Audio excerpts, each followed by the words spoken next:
Que alegria poder estar aqui novamente na igreja Cara de Leão.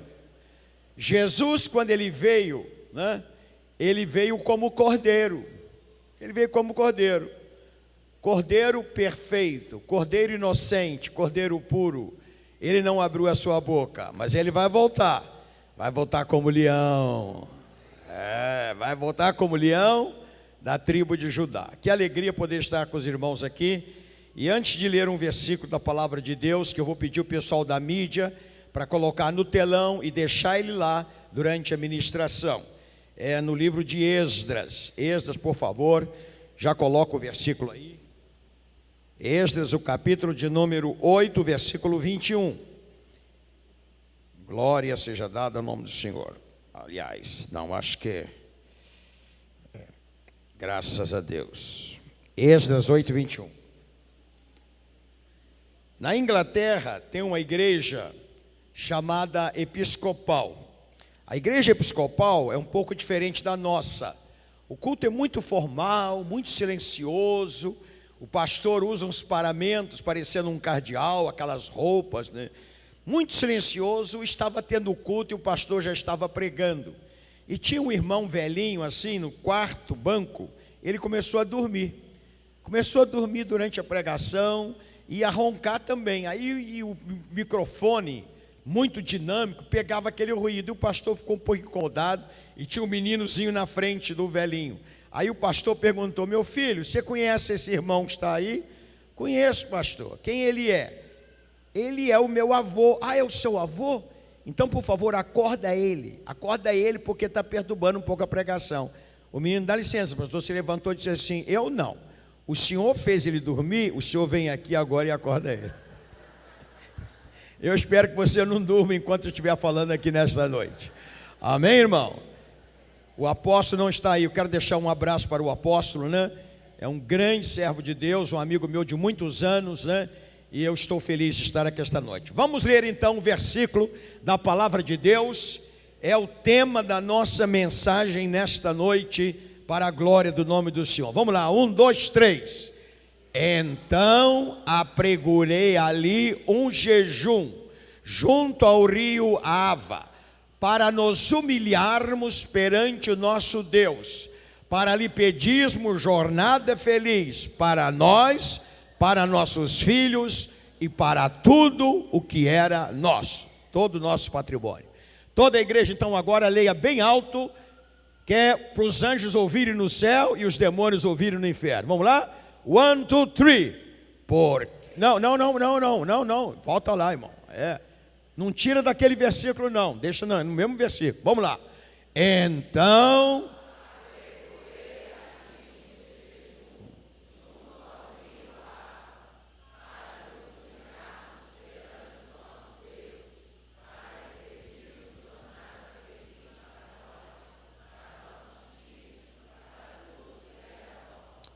o livro de Esdras fala sobre duas cidades importantes, conhecidas de todos nós. Primeira cidade é a cidade de Babilônia. O povo de Israel estava escravo em Babilônia, não tinha voz, não tinha representatividade, não tinha nada. Babilônia, durante Israel ficou 70 anos. E esta cidade de Babilônia, irmãos, é uma cidade que representa o quê? Abominação e engano. Espiritualmente, Babilônia significa confusão. Babilônia, na língua babilônica, é Babel. Babilônia é Babel na língua hebraica, E no idioma hebraico. Então, significa rebelião contra Deus. Babilônia significa confusão, escravidão e apostasia. Cidade baixa, paganismo e ocultismo. Babilônia significa altivez, soberba, arrogância, apostasia, ocultismo, morada de demônios. E a outra cidade que é mais mencionada nas escrituras é a cidade de Jerusalém. Diga Jerusalém. O povo estava na Babilônia, precisava ir para Jerusalém. Se por um acaso tem alguém aqui que você sente que o espírito de Babilônia está na tua vida, hoje Deus vai te levar para Jerusalém. Deus vai te levar para Jerusalém, a cidade mais famosa do mundo. Jerusalém significa cidade da paz e da justiça, cidade do grande rei, cidade santa escolhida por Deus, cidade do Altíssimo. Jerusalém é a cidade da adoração. Quando a Bíblia declara: todos os povos da terra subirão para adorar a Deus em Jerusalém. Cidade santa, alta, edificada no Monte Sião, com as suas 12 portas, onde Jesus viveu, estabeleceu o reino de Deus. Jesus morreu em Jerusalém, Jesus ressuscitou em Jerusalém e subiu ao céu, no Monte das Oliveiras, na cidade de Jerusalém. E a profecia bíblica declara que Jerusalém será a capital do mundo durante o milênio. O sonho de todo judeu, eu morei na cidade de Nova York, no meio de 5,5 milhões de judeus. Todo judeu, integralmente, né? O sonho dele, irmãos, é Jerusalém. É um dia voltar para Jerusalém. De fato, o Salmo 137 diz assim: grude a minha língua ao paladar, no céu da minha boca, se eu me esquecer de ti, ó Jerusalém, cidade da minha alegria. Então o livro de Esdras fala sobre Babilônia e fala sobre Jerusalém. Agora nós vamos observar o que vai acontecer, porque Esdras é a outra personalidade que aparece nesse livro, que vai ser um instrumento usado por Deus para tirar o povo da Babilônia e levar para Jerusalém. Quem era Esdras, autor do livro? Ele era um escriba, ele era um copista da lei, um escrivão, ele era conhecedor profundo da lei. Esdras não somente era escriba, mas ele era também um sacerdote, direto da linha natural de Arão. Ele era um secretário de Estado, ele era um conselheiro de reis, um administrador, um líder comunitário. Esdras era um reformador espiritual. Ele era um terapeuta familiar, porque quando o Jerusalém, né, foi atacada, os babilônicos levaram as famílias foram divididas. Parte da família ficou em Jerusalém, outra parte foi para a Babilônia. E Deus usou a Esdras de maneira extraordinária como um terapeuta familiar. Esdras era crente, intercessor, ele era consagrado a Deus, ele ensinava a Bíblia. Tanto que ele sabia, por examinar as Escrituras, por copiar a Bíblia, por interpretar as Escrituras, que o povo de Deus não ficaria para sempre na Babilônia. Chegaria o dia da volta. Esdras, ele era consagrado. Esdras, ele era um homem que orava, jejuava, chorava diante do Senhor. Esdras é como o pastor da igreja, pastor Diego, nosso apóstolo, né? O pastor da igreja, ele sente a sua dor. Sente a sua dor, ele é o sacerdote, ele é o intercessor, se coloca no seu lugar. Você vai para o trabalho, o pastor está orando por você. Estes, como sacerdote, sentia a dor do povo, sentia a miséria, né? E a palavra do Senhor declara então, que Esdras, um homem sério, responsável com as coisas de Deus, ele propôs um desafio, chamou o povo e propôs um desafio. O desafio seria o seguinte: nós vamos largar a Babilônia e vamos voltar para Jerusalém. A nossa cidade nos espera. Eu quero declarar nesta noite que Deus tem o melhor para a tua vida. Deus tem ainda algo especial para fazer em você. Levante a sua mão bem alto assim e diga comigo: esta semana, está muito fraco, esta semana será a melhor semana da minha vida, em nome de Jesus.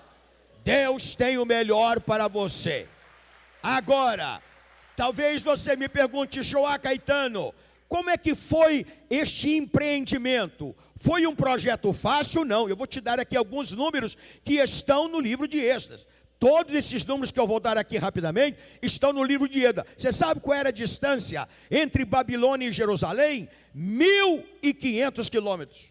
1.500 quilômetros. Não havia metrô, não havia ônibus, não havia trem, não havia carro, não havia automóvel, não havia nada disso. 1.500 quilômetros que teriam que ser feitos a pé. 1.500 quilômetros, 4 vezes a distância entre Rio e São Paulo. Sabe quantas pessoas foram com Esdras de Babilônia para Jerusalém? 17 mil pessoas. Não era um grupinho de 10, 20, 30 ou 40, 17 mil pessoas. Haviam crianças, haviam mulheres, haviam pessoas da terceira idade, havia gente ferida, gente machucada, que foi oprimida durante 70 anos, 1.500 quilômetros, 17 mil pessoas. E sabe quanto tempo durou a viagem? Durou 4 meses, 120 dias. Imagina você conduzir 17 mil pessoas, numa distância de 1.500 quilômetros, e era no deserto. Era onde haviam animais, haviam ladrões, assaltantes. A viagem durou 120 dias, 4 meses. E sabe quanto foi que o povo levou em dinheiro? A palavra de Deus nos diz lá no livro de Êxodo. Eles levaram 73 milhões de reais em ouro, prata, dinheiro e metais preciosos. 1.500 quilômetros a distância. O número de pessoas, 17 mil. A duração da viagem, 4 meses e 120 dias. E eles levaram com eles 73 milhões de reais. Eu quero dizer o seguinte, irmãos, o nosso Deus, ele é fiel.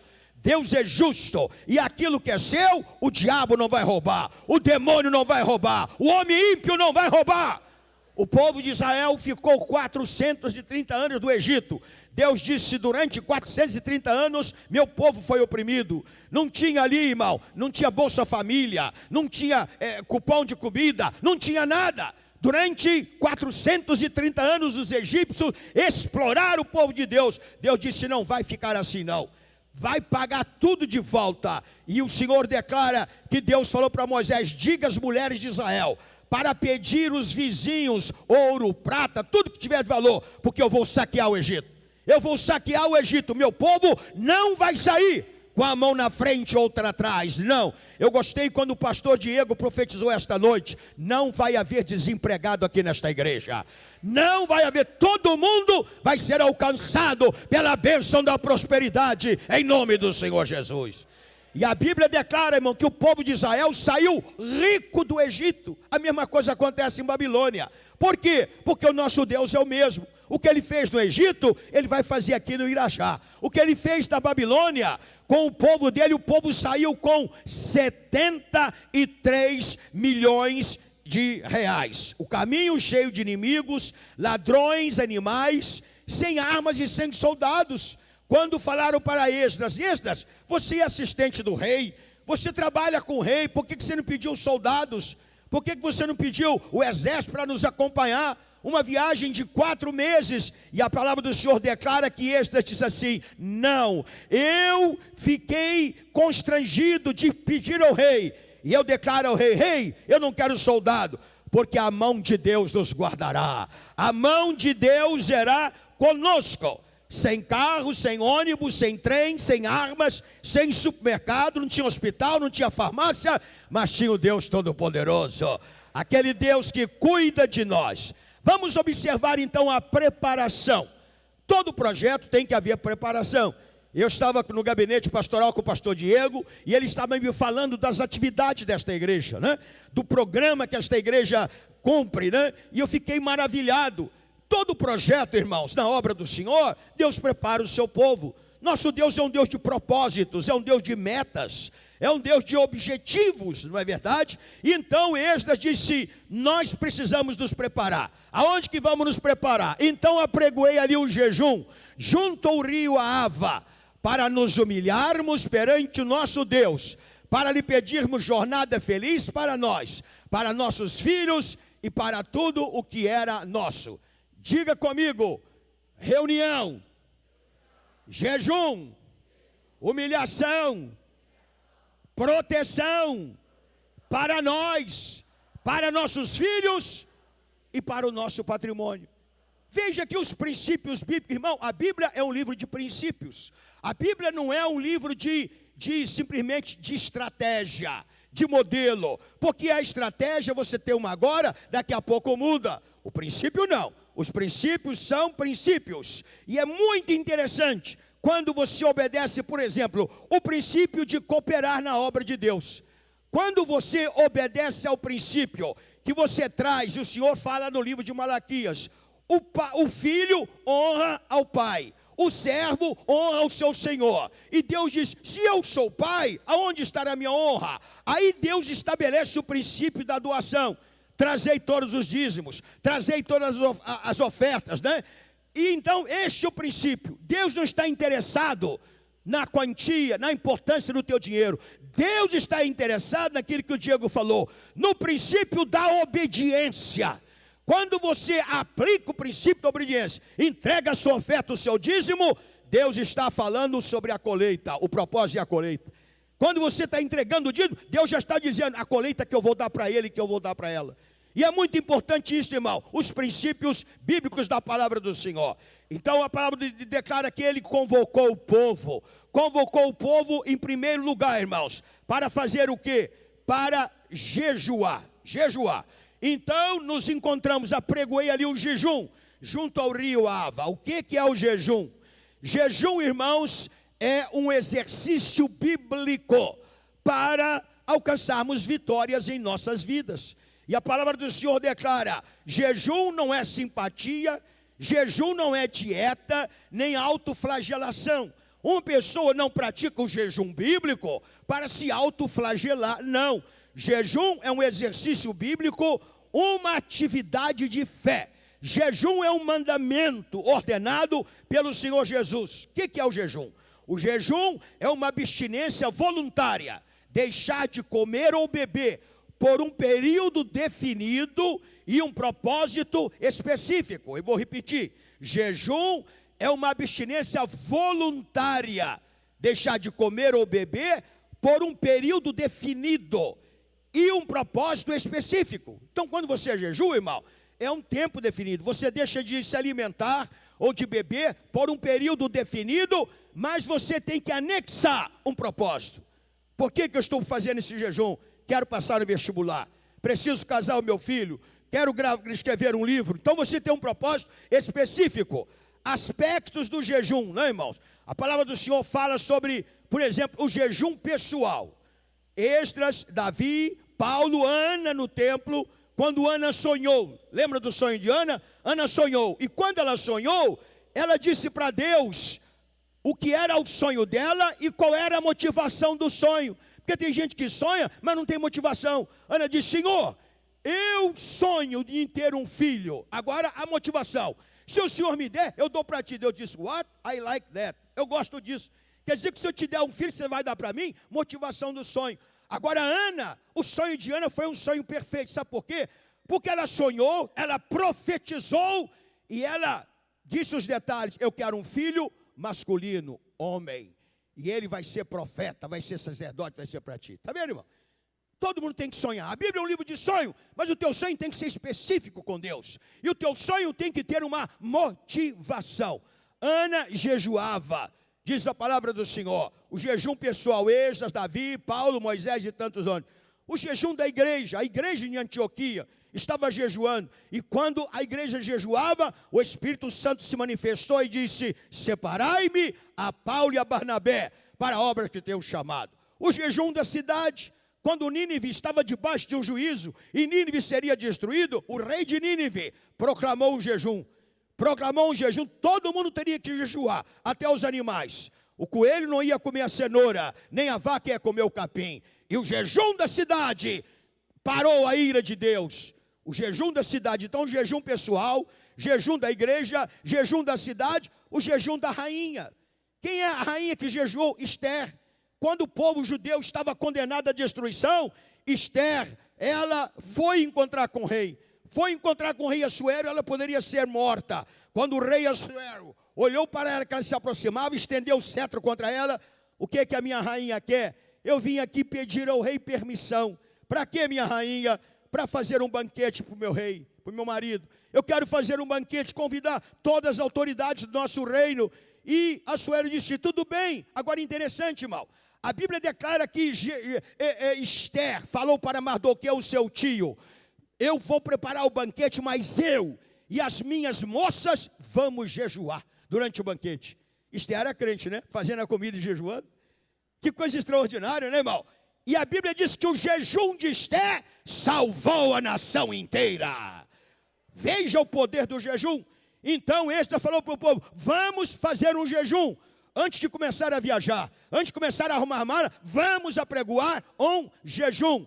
E tem um jejum de quem? Do Senhor Jesus. Jesus jejuou durante 40 dias. Que coisa extraordinária. E Jesus falou sobre diferentes tipos de demônios. E Jesus disse que existe uma casta de demônios que só se expulsa com oração e jejum.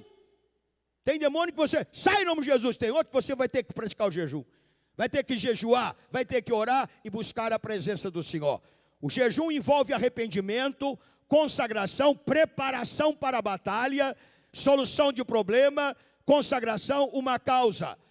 Os benefícios do jejum: descansa o corpo, dá descanso ao corpo, desintoxica no corpo, dá saúde espiritual, física, a fim de dedicar maior tempo para Deus e para a sua obra.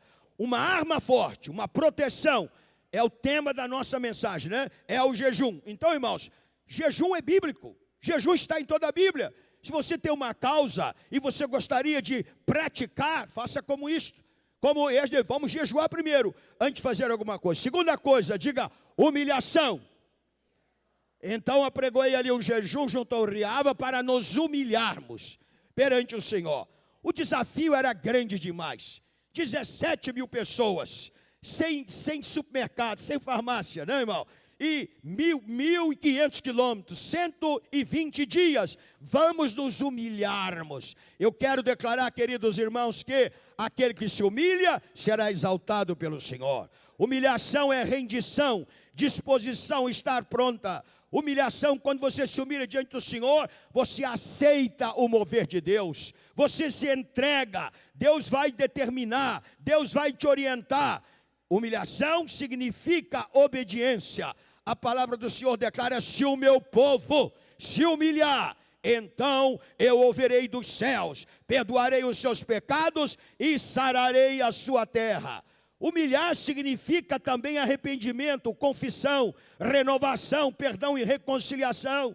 Humilhação significa renovação dos votos de consagração diante do Senhor. E a Bíblia fala de uma mulher que não era judia, era uma mulher sírio-fenícia. Não sei se o pai dela era da Síria ou a mãe da Fenícia, ela não era judia. E ela foi atrás do Senhor Jesus. Jesus, tem compaixão, minha filha está em casa em estado de coma, minha filha está morrendo. E a Bíblia Sagrada declara que aquela mulher, né, não ouviu nenhuma palavra de Jesus. Jesus permaneceu em silêncio. Jesus foi para outro lugar. Ela traz Jesus, filho de Davi. Ela profetizava a ele como da descendência de Davi. Tem compaixão da minha filha, está em casa morrendo.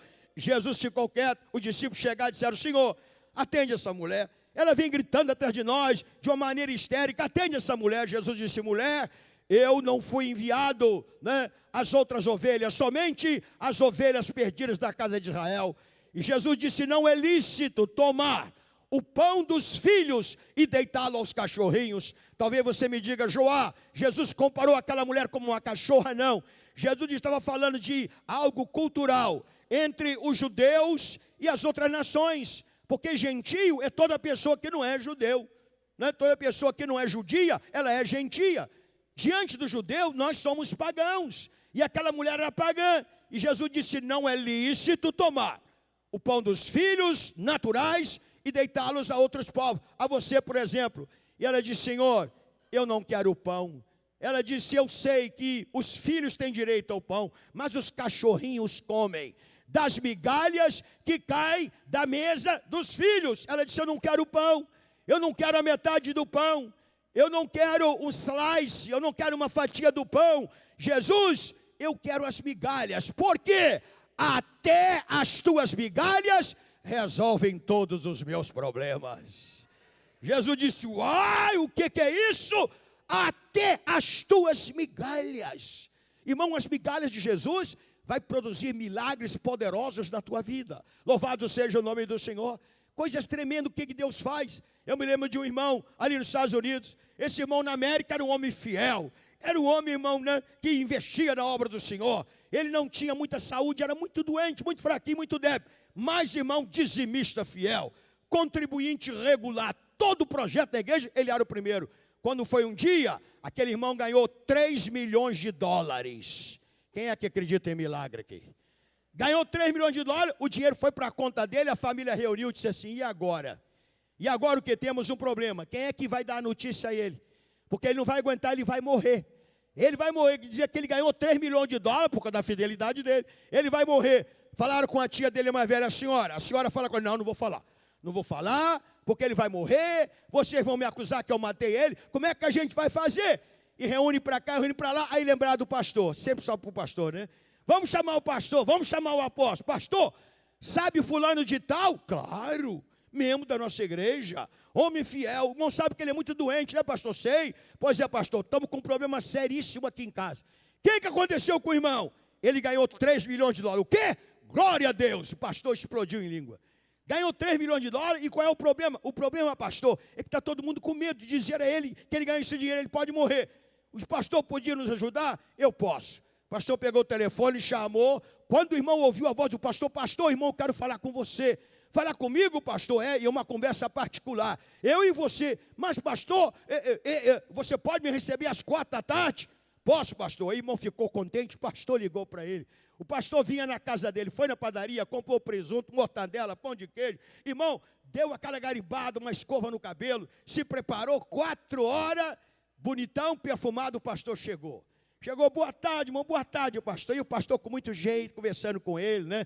Falando das bênçãos, o irmão estava feliz. Feliz o pastor na casa. Depois de 1 hora o pastor disse, irmão, se por um acaso você ganhasse 3 milhões de dólares, qual seria a primeira coisa que você iria fazer com esse dinheiro? Ele disse, pastor, não brinca comigo não estou brincando não, você ganhou 3 milhões de dólares, qual é a primeira coisa que você vai fazer? Só quer saber mesmo, pastor? Olha para mim. O pastor olhou e disse assim, pastor, se eu tivesse ganhado 3 milhões de dólares, eu ia pegar 1,5 milhão e ia dar para o senhor. O pastor disse o quê?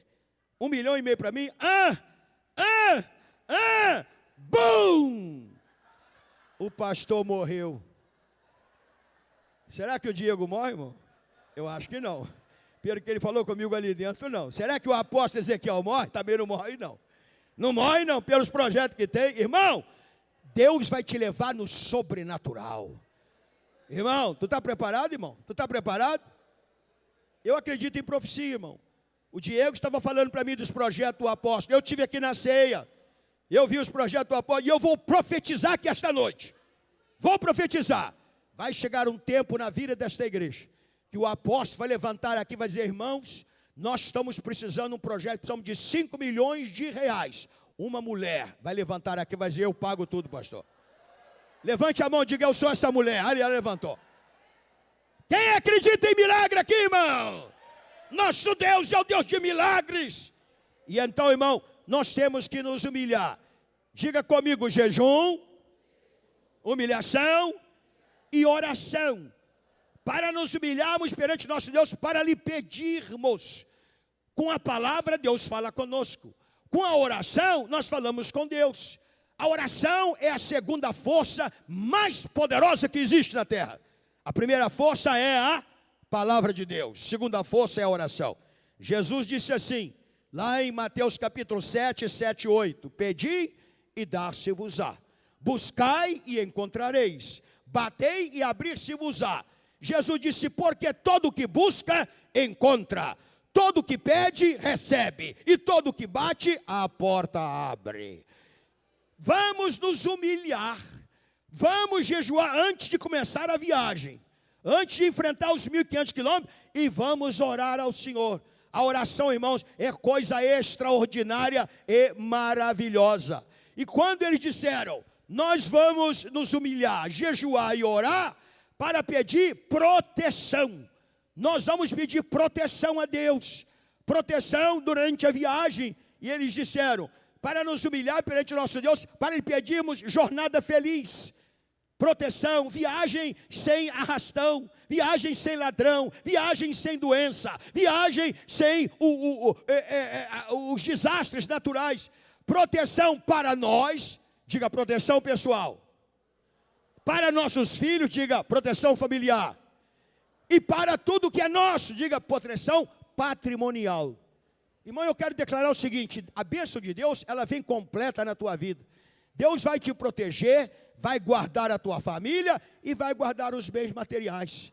Não vai haver ladrão, não vai haver demônio, não vai haver rato do inferno que vai roubar aquilo que Deus tem te dado. Louvado seja o santo nome do Senhor. Deus, irmão, nós precisamos de proteção. Irmãos, você sabe qual é a maior necessidade do mundo hoje? Segurança. Tem segurança no mundo, irmão? Não tem. O maior problema de Israel, que tem milhões e milhões, proteção, não tem segurança. Todo mundo se gasta milhões e milhões de dólares com proteção. Pois eu quero declarar para você que o nosso Deus é o Deus que nos guarda. O Senhor, Ele declara assim: ouvi a minha palavra, ó nação de Israel. Eu sou o Senhor, o vosso Deus, que com mão forte vos tirei da terra do Egito. Eu abençoarei o vosso pão e a vossa água, e tirarei as enfermidades do meio de vós. É Deus que nos protege, irmão. Eu no campo de missões tenho tido várias experiências, né? Já preguei o evangelho em mais de 100 países do mundo. Mas eu me lembro que aqui no Rio de Janeiro, em Rio Comprido, aqui, o pastor antigo aqui da Assembleia de Deus, pastor Serafim, uma noite ele estava fechando a igreja, de repente chegou o bandidão. O bandido chegou, pegou o revólver e pá, deu 6 tiros em cima do pastor. O pastor só via quando o fogo saía do cano preto do revólver. Pegou a pasta dele, saiu correndo no meio dos barracos, chegou em casa e disse: meu Deus, onde que está o ferimento? Começou a procurar, viu que não havia nada, caiu de joelho e agradeceu a Deus o livramento. Aí ele saiu, irmão, né? Depois passou 2 semanas, ele estava começando o culto na igreja. Alguém chegou e disse: pastor, tem um homem endemoniado lá na porta da igreja, está perturbando as irmãs, uma coisa tremenda. Pastor disse: fica aqui que eu vou lá. Aí o presbítero ficou ali e ele foi. Quando o pastor chegou na porta, aquele homem endemoniado olhou no pastor e começou a xingar o pastor. Nós somos mais do que um, você está nos atrapalhando, e você é isso aí, e o pastor quer. Porque, irmão, a gente não tem que bater papo com o demônio. Você não tem que estar conversando quem é você, de onde você vem, que você está fazendo nada. Jesus nunca fazia isso, irmão. E aí então, os demônios disseram: lembra daquele assassino na semana passada? Fomos nós que entramos nele, fomos nós que fizemos ele disparar o revólver em cima de você. Os demônios falando: mas quando as balas saíram do revólver, na tua frente apareceu um anjo de luz, e o mão colocava a mão, e a bala batia e saía, e a bala batia e saía. O anjo do Senhor acampa-se ao redor daqueles que o temem. Louvado seja o santo nome do Senhor. Eu quero declarar para você, irmão, Deus vai te proteger contra os assaltos, Deus vai te proteger contra roubos, contra sequestros, balas perdidas, armadilha diabólica, arrastão, despacho de macumba, saravá, encosto, olho grande, mal olhado, inveja, maldição satânica. Fora, fora, fora da tua vida. Quando o pastor Diego nos despedir esta noite, tu não vai embora sozinho. Os poderosos anjos de Deus vão te acompanhando. Os poderosos anjos de Deus vão te acompanhando. Senhor, precisamos de proteção pessoal. Deus vai guardar o seu povo. Deus diz assim: no dia da tua adversidade, eu te esconderei no oculto do meu pavilhão. Irmão, na hora da luta, Deus vai te esconder, o diabo não vai te ver, demônios não vão te ver, os teus inimigos não vão te ver. Tu vai estar esconderijo no Altíssimo, no pavilhão, no oculto do meu pavilhão, no esconderijo do Altíssimo. Ninguém vai te ver. Diga graças a Deus. Agora, Esdras disse: nós precisamos de proteção pessoal. Eu quero declarar esta noite, e você tem a cobertura de Deus na tua vida. Se eu fosse contar, irmãos, para você, eu fui preso na Índia, trabalho de missões, como é que Deus livra a gente, como é que Deus protege, é coisa extraordinária. Mas eles pediram: precisamos de proteção pessoal e para nossos filhos. Irmão, um dos alvos preferidos de Satanás são os nossos filhos. Você sabia disso? Eu e a minha esposa, nós fazemos seminário para a família. Hoje o maior problema de família, irmãos, não é relacionamento entre marido e mulher, criação de filhos. É criação de filhos. O diabo está atacando nossos filhos. A gente vê em muitas igrejas, né? O pai e a mãe faz a campanha: meu filho vai fazer o vestibular, e jejua, e ora, e entra no cheque, e entra no cartão de crédito, aquela guerra, aquela coisa tremenda, e o menino passa no vestibular. 3 meses depois, você vai ouvir no curso superior, e o curso superior do Brasil, irmãos, é um dos piores do mundo. Eu sou educador, minha esposa também é. A gente está na área de educação, né? Educação cristã e secular também. Você não conhece o teu menino, depois de 3 meses, ele muda o cabelo. Ele coloca um negócio no nariz, ele coloca na orelha. Ele não conhece mais o papai e a mamãe, porque agora a igualdade de gênero é tudo igual. Não tem pai, não tem mãe, não tem homem, não tem mulher. Ele tem que fumar droga, ele tem que falar palavrão, ele tem que praticar sexo, né, irmão? E coisas tremendas. Você diz, meu Deus, o que está acontecendo? Nós precisamos pedir, Deus guarde o meu filho, Deus guarde a minha filha, guarde o meu filho. Este disse, vamos orar pelos nossos filhos. Nós estamos perdendo os nossos filhos, irmãos. As drogas estão levando os nossos filhos, o mundo está levando. Eu e você precisamos fazer como o povo de Israel fez, pedir proteção para Deus guardar os nossos filhos. Deus vai guardar. Esta diz, nós vamos orar.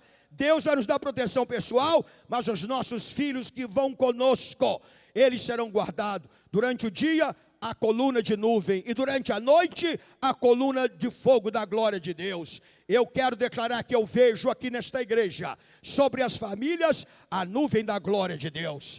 A coluna de proteção, de fogo, sobre a tua família. E eu quero profetizar, teu filho não vai ser adito à droga, vossos filhos profetizarão. Teu filho vai profetizar, teu filho vai ser profeta, teu filho vai ser porta-voz de Deus. Louvado e bendito seja o santo e poderoso nome do Senhor.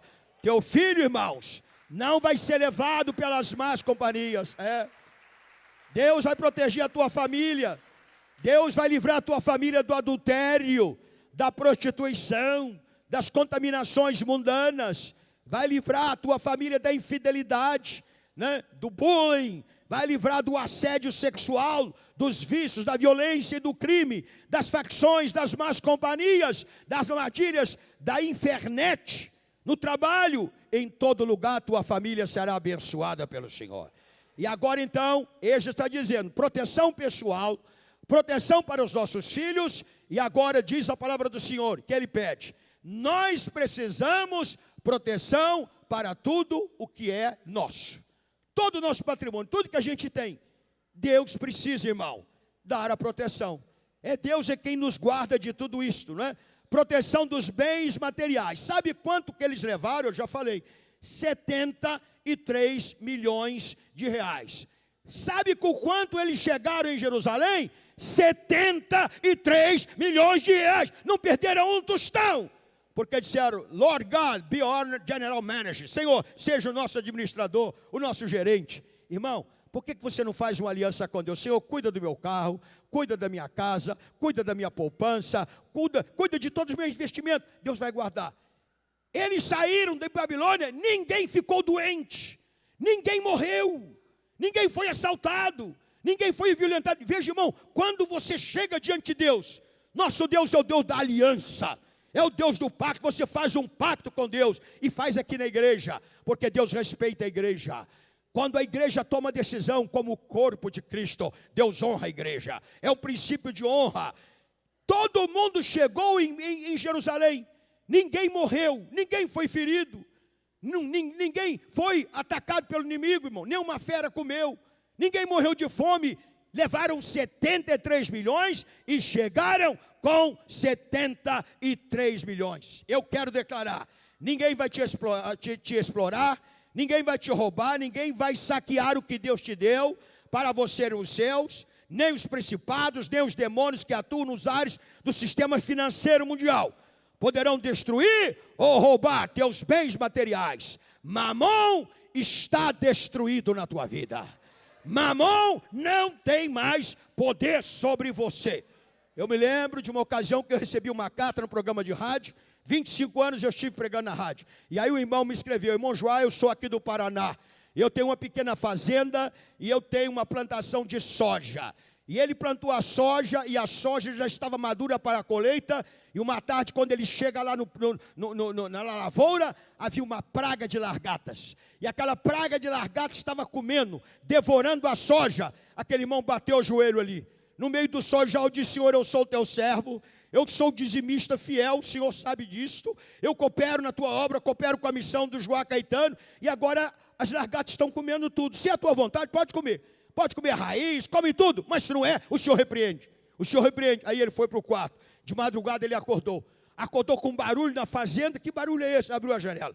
Quando ele abriu a janela, onde ele olhava, ele via passarinho. Passarinho preto, passarinho marrom, passarinho verde. Os passarinhos vieram aos milhares, comeram as largatas todas e a soja foi salva. Diga comigo assim, diga assim, é assim que Deus faz. Irmão, Deus vai guardar o teu patrimônio. Louvado e bendito seja o santo e poderoso nome do Senhor. Mas é muito importante você compreender isto. A palavra do Senhor declara que a mulher procurou o sacerdote. E diga, sacerdote, eu quero proteger o meu marido e eu quero proteger o meu filho.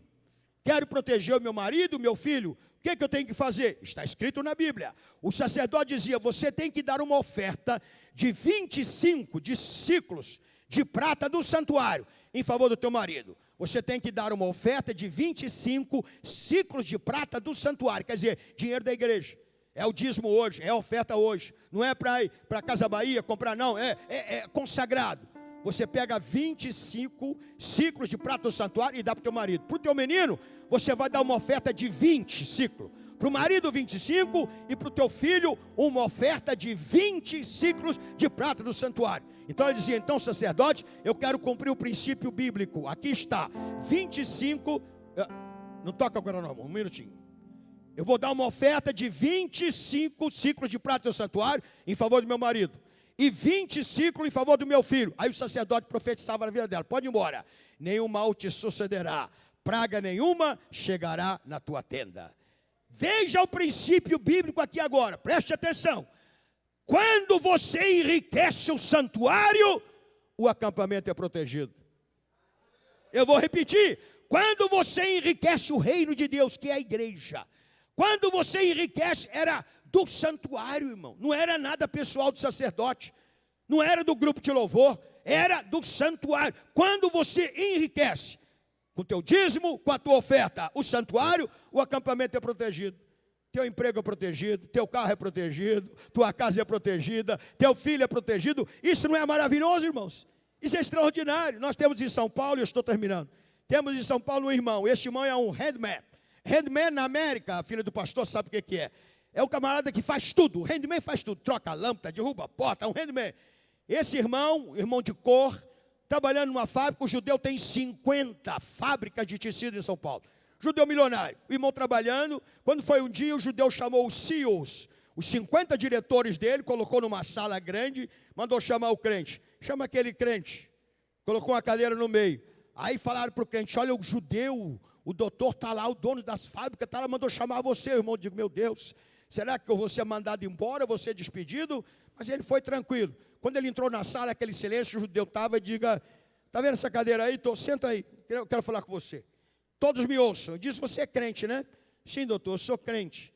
Então eu te chamei aqui para você, os crentes falam com o negócio dele chamado dízimo, né? Você entende o que é dízimo? Sim, senhor, eu entendo o que é o dízimo. O pastor ensina na igreja. O que é o dízimo? O judeu perguntou. Diretores, ouçam o que ele vai falar. Dízimo significa 10%. 10% que a gente devolve a Deus. Deus nos dá e a gente devolve 10% a Deus. O judeu diz, você é dizimista? Sim, senhor, sou dizimista. Sou eu e a minha família. E aí disse, eu quero aproveitar o ensejo para agradecer ao senhor, doutor. Porque toda vez que a gente recebe o salário, recebe meu salário, a Bíblia diz que as primícias, primeira coisa a fazer com o salário é separar o dízimo, aquilo que é de Deus. A gente reúne em casa, eu, minha esposa, meus filhos, ao redor da mesa.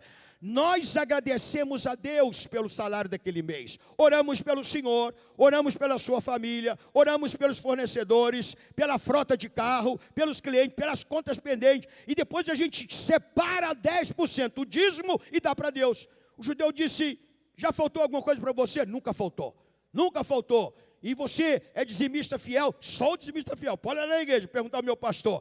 O judeu começou a rir. O judeu começou a rir e disse assim, sabe por que eu estou rindo? Não, porque eu sei tudo sobre o dízimo. O judeu disse, o primeiro povo do mundo que aprendeu sobre o dízimo somos nós, os judeus. E o judeu disse, eu não sou cristão, mas eu sou dizimista. Meus amigos judeus, empresários, todos somos dizimistas, irmão. Preste atenção. O judeu não quer Jesus, mas quer o princípio de Jesus.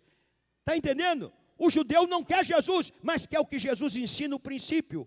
O crente quer Jesus, mas não aplica o princípio de Jesus. Aí o incrédulo fica rico e o crente fica pobre.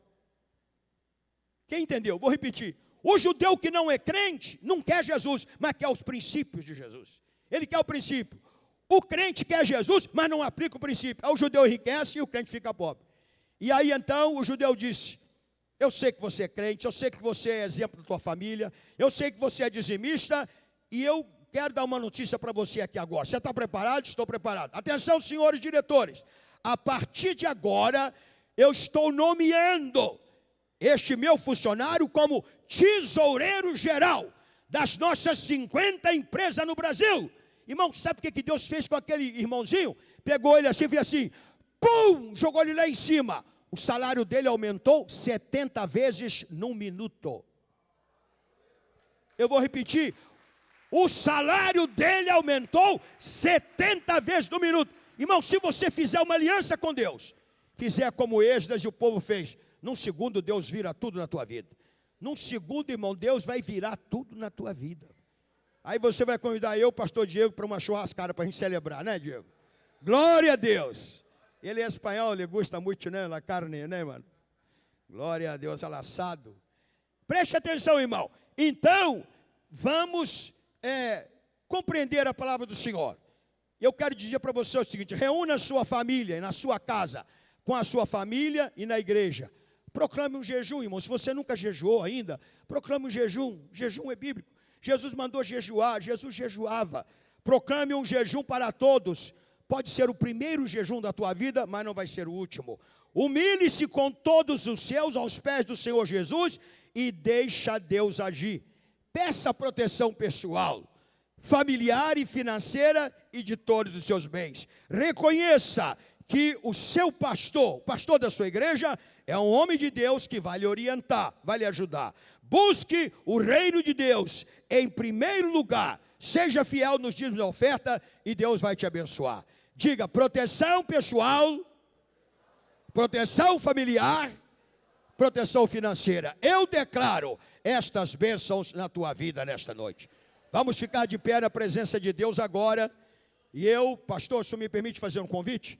O pastor está me permitindo fazer um convite. Ninguém sai agora porque é o momento do milagre de Deus na tua vida. Se você quer ter uma aliança com Deus, fazer um pacto com Deus, conforme o povo fez lá na Babilônia, eu quero te convidar para você fazer essa aliança agora. Você vai sair do seu lugar, vai vir aqui à frente, você não virá sozinho. Alguém da igreja vai lhe acompanhar. Um irmão vai lhe acompanhar, uma irmã vai lhe acompanhar. Talvez você diga: está tudo ruim, o inimigo cercou a minha família, estou tendo problema financeiro, estou doente, estou sendo ameaçado. Alguns grupos aí estão me ameaçando. Esta noite Deus vai te dar proteção. Deus vai blindar você, vai blindar a tua família, vai blindar os teus bens. Sai do seu lugar e vem aqui à frente agora. Vem aqui à frente agora, nós vamos orar em seu favor. Deus abençoe, está chegando ali a primeira pessoa. Mais alguém? Venha, os irmãos ajudem as almas. Veja a pessoa que está ao seu lado. Venha agora em nome de Jesus. Em nome de Jesus, isto mesmo, pode vir. Venha com o seu marido, venha com a sua filha, venha com os seus irmãos. Venha agora para receber proteção pessoal, proteção familiar e proteção financeira. Em nome de Jesus, o Filho de Deus. Pode vir agora. Vamos cantar aquele: entra na minha casa, entra na minha vida. Amém, irmão? Quem é o da bateria aí? Cadê o da bateria? Irmão, tu é que segura a banda aí, varão. Amém? Tu que segura a banda aí. Então vamos tocar. Entra na minha casa, entra na minha...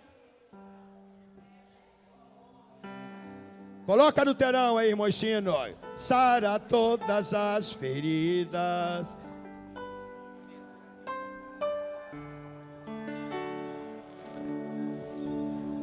Pois o Senhor é meu Deus maior. Faz um milagre. Deus abençoe, pode chegar. Entra na minha casa, entra na minha vida. Com minha estrutura, sara todas as